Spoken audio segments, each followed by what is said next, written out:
ব্যাপক সমালোচনার মুখে মেট্রো রেলের নিচে বিলবোর্ড বসানোর কাজ বন্ধ রেখেছে ঢাকা দক্ষিণ সিটি কর্পোরেশন। নগর কর্তৃপক্ষ বলছে রাজস্ব নয়, সৌন্দর্য বাড়াতেই বিলবোর্ড বসানোর অনুমতি দেওয়া হয়েছিল। আর মেট্রো রেল কর্তৃপক্ষ বলছে পিলারের নিচের অংশের দায়িত্বে সিটি কর্পোরেশন, চাইলে তারা বিলবোর্ড বসাতে পারে। বান্ডেল থাকলে প্রতি সেনমানিতে টাকা বাঁচবে। বিকাশ সেনমানি বান্ডেল কিনে জিতুন প্রতি লেনদেনে। রাজধানীর কারওয়ান বাজার থেকে হোটেল ইন্টারকন্টিনেন্টাল পর্যন্ত এভাবেই বিলবোর্ড স্থাপনের কাজ চলছিল। একেবারেই মেট্রো রেলের পিলার ঘেঁষে বসানো হচ্ছে এসব বিলবোর্ড, যেখান থেকে দক্ষিণ সিটি কর্পোরেশন প্রতি বছর রাজস্ব পাবে প্রায় 1.5 কোটি টাকা।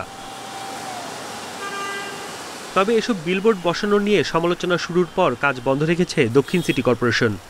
সংস্থাটি বলছে মেট্রো রেলের নকশা চাওয়া হয়েছে, সৌন্দর্য নষ্ট হয় এমন কিছু করবে না নগর কর্তৃপক্ষ। আপাতত কাজটি বন্ধ আছে।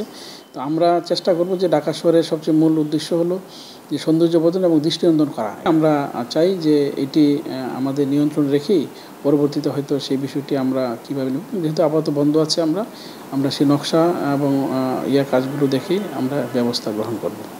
সামাজিক যোগাযোগ মাধ্যমে সমালোচনা উঠেছে সিটি কর্পোরেশন মেট্রো রেলের পিলারের সঙ্গে বিলবোর্ড বসাতে পারে কিনা। মেট্রো রেল কর্তৃপক্ষ বলছে প্ল্যাটফর্ম তাদের এখতিয়ারভুক্ত, বাকি জায়গা দেখভাল ও রক্ষণাবেক্ষণের দায়িত্ব সিটি কর্পোরেশনের।